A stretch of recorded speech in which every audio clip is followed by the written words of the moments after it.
The investigation into this week's shooting on National Guard members in D.C. remains focused on finding out exactly why it happened.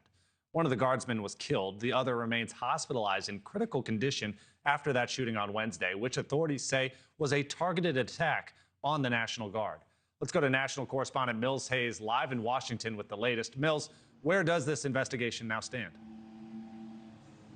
Good evening, Alex. Federal authorities say they're investigating this as an act of terrorism and are still searching for a motive, trying to piece together why the suspect, who worked with the U.S. military in the past, opened fire on troops stationed just blocks from the White House. Law enforcement say 29-year-old Rahmanullah Lakanwal traveled by car from Washington state to the nation's capital and shot the two National Guard members. Lakanwal is now facing first-degree murder charges after 20-year-old specialist Sarah Beckstrom died from her injuries on Thanksgiving. Staff Sergeant Andrew Wolf in critical condition, fighting for his life in the hospital. We should not have to live in fear in the nation's capital, especially by one who came here from a foreign country.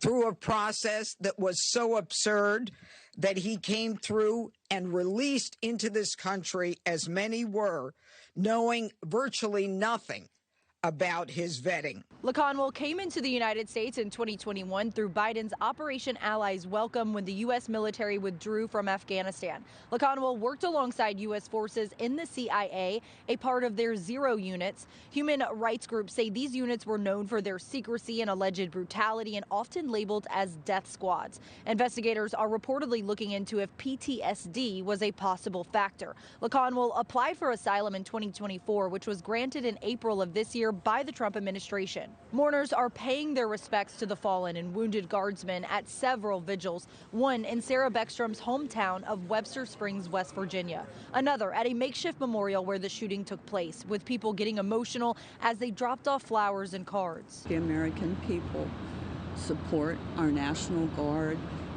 that are helping police to clean up communities that are long past needing cleaned up.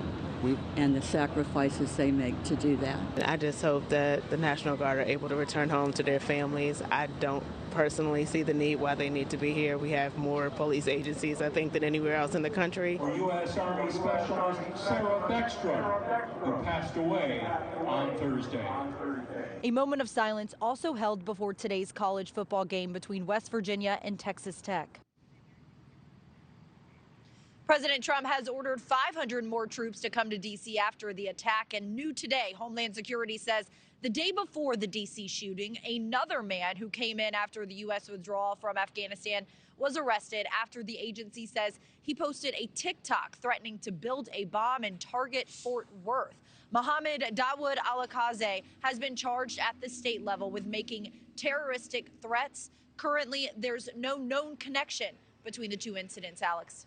Mills Hayes live for us in Washington this evening. Thanks, Mills. Thank you for watching. Subscribe below and download our NewsNation app right now on your phone, and you will get fact-based, unbiased news for all Americans.